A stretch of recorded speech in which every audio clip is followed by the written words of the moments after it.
Olá meus amigos, minhas amigas, a paz de Cristo, bem-vindos ao meu canal Multiplicação de Esperança. Meu nome é Miguel e eu tenho uma mensagem profética para a sua vida e para o seu ministério. Antes, humildemente, gostaria de pedir, solicitar a você que inscreva-se no meu canal, nos ajude a fazer com que esta obra venha a crescer, que o reino de Deus venha expandir. Deixe o seu like, compartilhe a mensagem para mais vidas serem alcançadas e toque o sininho para sempre receber novas notificações. Eu quero meditar em Salmos, eu procuro ser rápido porque é só 15 minutos para não colocar mais que isso, as pessoas não costumam, ficar muito tempo, então 15 minutos no máximo. Salmo 73, 2. Quanto a mim, os meus pés quase se desviaram, pouco faltou para que escorregasse os meus passos, pois eu tinha inveja dos soberbos ao ver a prosperidade dos ímpios. Versículo 16. Quando pensava em compreender isso, fiquei sobremodo perturbado, até que entrei no santuário de Deus, então entendi eu o fim deles. No versículo 2, quanto a mim, os meus pés quase se desviaram, pouco faltou para que escorregasse os meus passos. O que eu acho muito lindo no salmista é a transparência dele, é a humildade dele.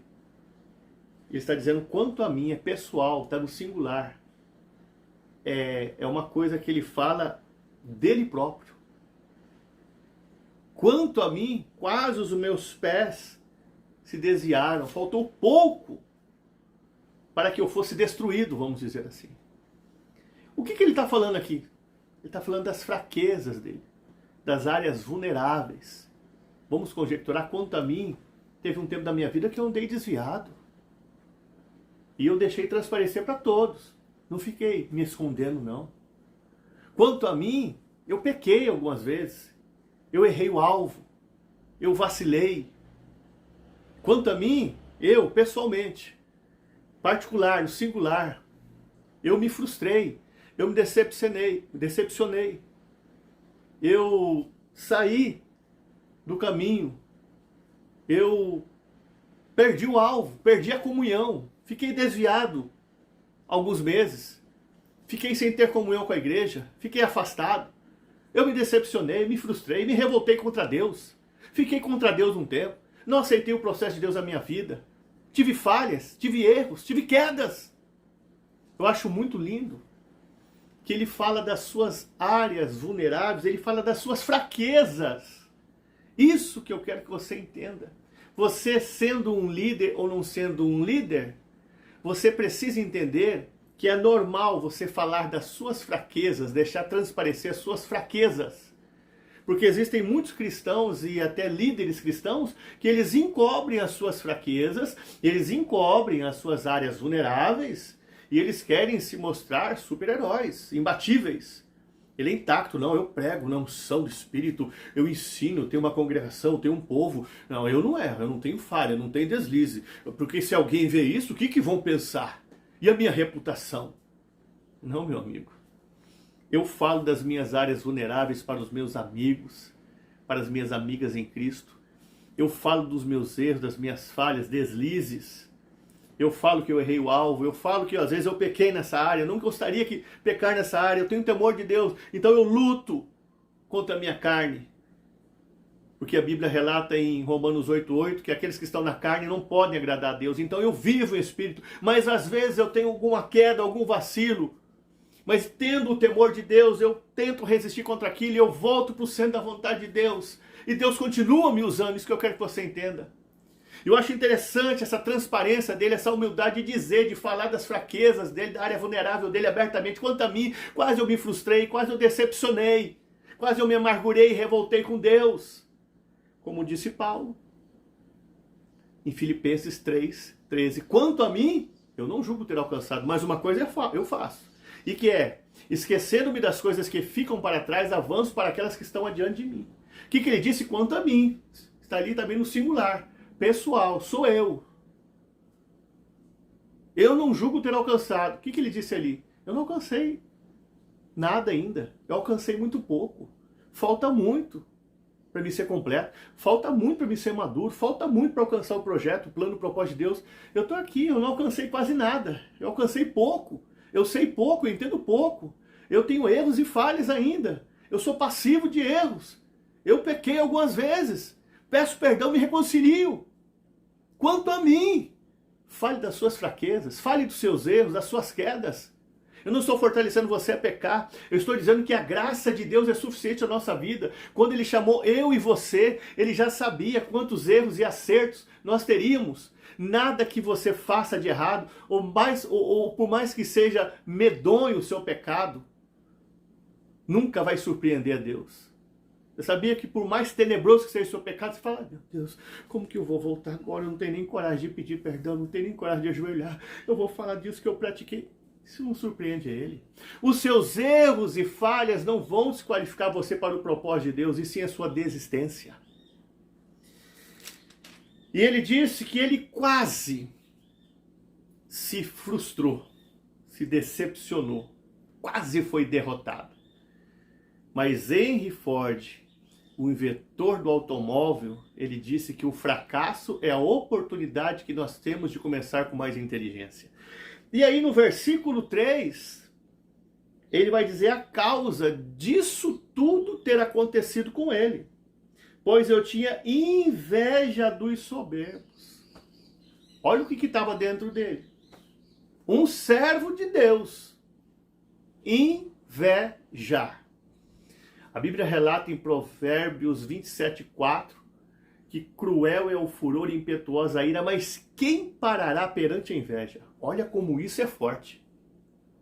José, em Gênesis 37, não parou perante a inveja de seus irmãos. Não parou. Sabe onde que ele foi parar? No Egito. Olha como isso é forte.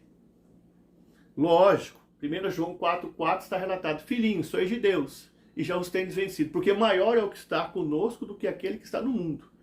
O fato de você ter com você aquele que é maior, que é Deus, o Espírito Santo, não isenta eu de falar do poder da inveja. A inveja tem um poder também, você tem que estar revestido de Deus.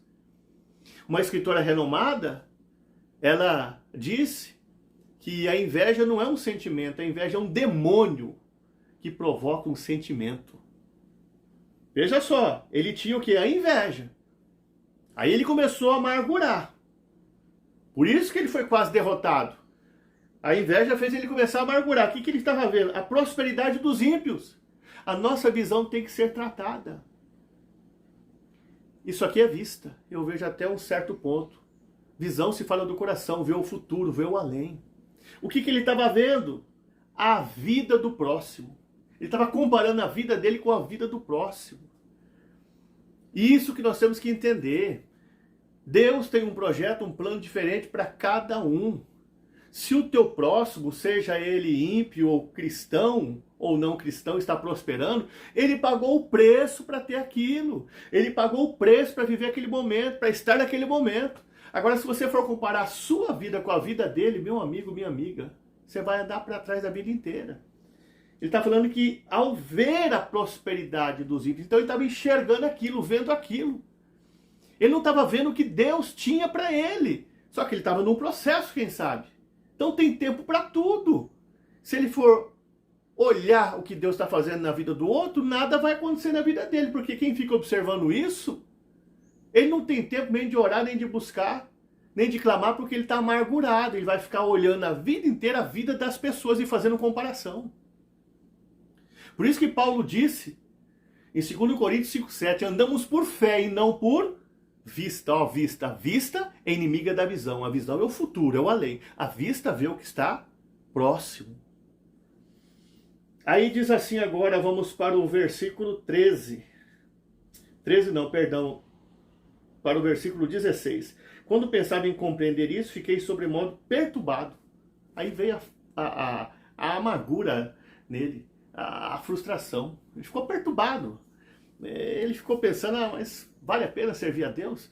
Quanto tempo dentro da igreja? Quanto tempo dizimando, ofertando? Quanto tempo subindo um monte, descendo um monte? Quanto tempo ganhando almas? Quanto tempo dando um testemunho? Olha o que acontece quando você compara a sua vida com a vida de outra pessoa.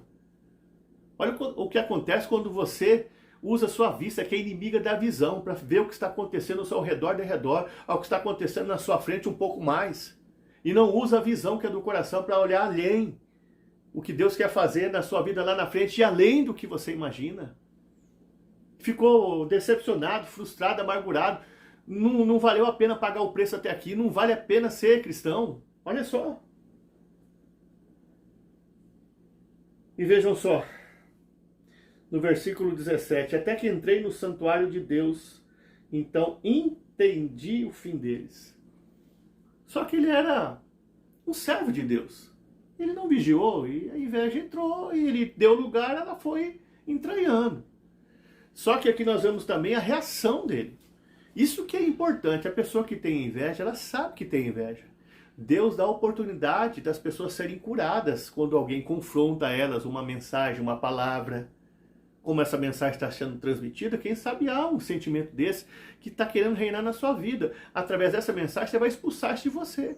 Só que tem pessoas, em vez de repreender e expulsar, elas vão deixando o tempo passar e continuam com aquilo no coração.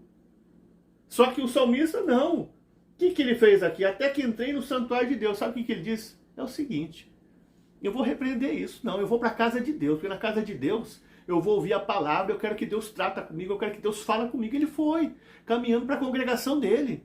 Ele foi aí naquele momento se abrir para Deus. Foi falar com Deus. Ele não aceitava mais aquilo. Então ele não foi atrás de homem, não. Ele foi atrás de Deus. Ele foi lá na casa de Deus. Entrou na congregação e rasgou o coração. Deus falou com ele, porque diz assim, então entendi. Deus falou com ele, porque trouxe o entendimento. É como diz Lucas 24, 45. Então abriu-lhes o entendimento para que compreendesse as escrituras. Lá na casa de Deus, Deus confrontou ele, passou um bálsamo depois e ele entendeu. O que ele entendeu? O fim deles. Esse fim está falando dos ímpios, mas eu vou conjecturar para um outro ângulo agora. Ele entendeu o fim deles. Então Deus mostrou o fim. Isaías 46:10 está anunciado que desde o princípio anuncia o fim. Um pregador renomado, ele diz algo maravilhoso sobre esse texto. Ele diz assim: Deus não começa nada sem antes terminar. Primeiro ele termina para depois começar. Aí ele diz que Deus vai lá na frente, termina a obra na sua vida, escreve a tua história, mostra o fim de vitória, aí ele volta para trás. Dá ordem ao seu nascimento, você nasce. Aí você tem que ir caminhando até o fim. Porque o fim ele já escreveu, voltou para trás. E agora você nasceu, ele dá ordem para você percorrer o caminho e chegar até o fim. O seu futuro é o passado de Deus. Então, ele já viu você ter a vitória, ele já viu você pulando de alegria, ele já viu você soltando fogo, celebrou com você. É só você continuar. Ele entendeu que o fim deles, porque o fim para você, o fim para mim, não é a velhice, quando nós estivermos bem velhinho, velhinho, vai receber as promessas de Deus e vai usufruir um pouquinho aqui na terra, não. O fim quer dizer uma estação da vida, um período da vida em que tudo vai se encaixar na tua vida, tudo vai dar certo, tudo vai fluir. Este é o fim que ele entendeu. Deus disse para ele: filho, calma, tem um período da vida que tudo vai dar certo para você, tudo vai se encaixar. Fica na paz, fica na minha presença. Existe um período da vida em que tudo vai dar certo para você. E ele foi curado. Fique com essa mensagem.